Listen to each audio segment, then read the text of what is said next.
So when we think about like the stereotypical way that we need to cut hair from a technical perspective, yeah, sometimes those processes don't apply to cutting hair 30 minutes in the salon, okay? And it's not that we're essentially breaking the rules or cutting untechnically, but sometimes there's ways of doing things that are still very technical that just don't require as much lead work, okay? And it's not that I would even say that it's a shortcut necessarily, it's not that at all. It's that there's ways that you can do it that just allow you to do it a little bit faster and allow you to still do it technically. So we're not going back to like 10 years ago and not using any technique. There's still a lot of thought and technique involved in it, but how we approach it is much faster.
Before the contour begins, so zone 1 is everything before the contour begins, okay? Where the contour begins, where the head begins to round, my whole technique changes, but for the first couple of sections, where the only intention I have for these couple of sections is to actually reduce the length, well then in that case, I don't need to build any weight whatsoever, okay? So we're going to take away all that excess length that we have in the front, and we're going to focus on building the weight as we get further back along the chain, okay? Drastically, but Keane had stressed that he wanted it a little bit shorter than he had it the last time, so we're happy to go a little bit shorter than where we were, not obviously drastic amount. Cool.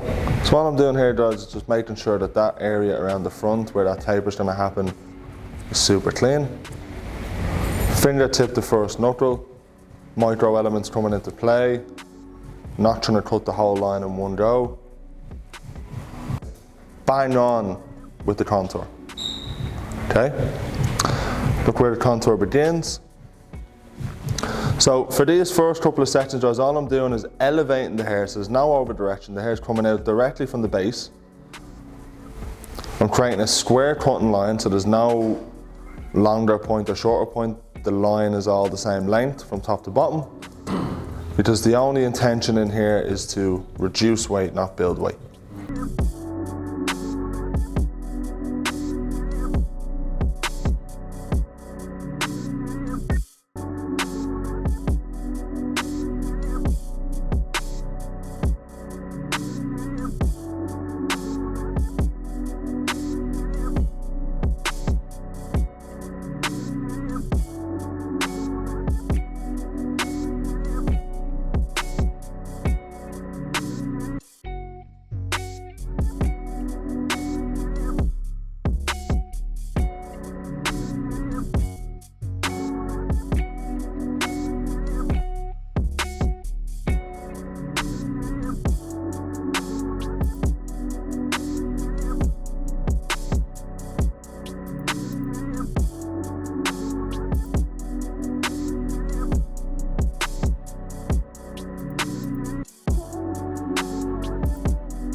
to the corner, okay?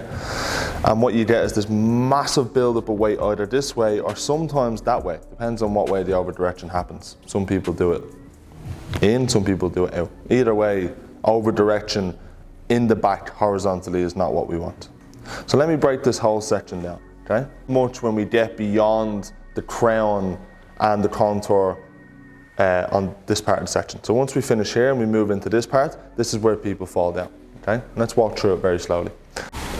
As we're still working on something that's round, I'm still gonna over direct the hair through this part, okay? Because we haven't moved beyond the contour at all yet. So I'm still making sure that anything that's remotely on a round part of the head just gets over directed back to the previous section, okay?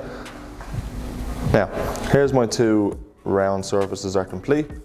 This is where graduation is very difficult, guys. Now watch what has to happen here. I have to go from being over directed in this section to now being elevated in this section. And if I'm gonna elevate that means I need to pull this section out from where it grows on the base. Because this will be over directed in that section. Yeah, so what I have to do is get that body all the way around beyond the section, exactly. And that way, naturally, that section comes to me. So when I'm pulling that section out, whereas this section was over directed, this section needs to come out directly from where it grows on the base. See where the hair, the actual root of the hair is? That needs to come out pretty much straight from where it grows. Because if I cut that anywhere else other than where it comes from naturally on the head, you're gonna increase weight. And that elevation needs to continue, okay, now watch this, all the way through to the nape. And guys, how you manage this is very simple, watch.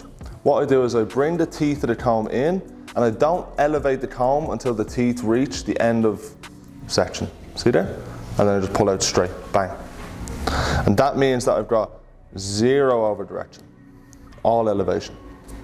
So that's the part behind the ear, isn't it? Pretty much anything that's round on the head, so anything that's flat. So if you imagine the only areas that we don't want to elevate is this.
Touch this area at all. If anything, actually leave it a little bit wet and just let it dry naturally. Everything behind it, of course, can be blow dried. Just leave that front area. Like anywhere that you want to sit as natural as possible. Don't go near it with the hairdryer or the brush. Yeah?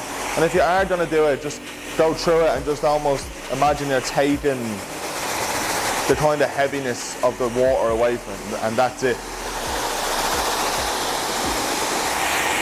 Softens that whole area up, look. You look at it compared to the other side. It's crazy, huh? And it's the tiniest, like guys, that's, here, oh, I don't have time to point out. Almost more important than how you built it sometimes, depending on the hairstyle, of course. With certain hairstyles, especially like anything that requires lots of scissor work, like anything like graduation and layers where you're really having to create lots of cutting lines, bear in mind that all those cutting lines are blunt. So they're heavy, they're stodgy, they don't move. So you need to be able to come in and break up those areas that are naturally going to be a little bit heavier than others.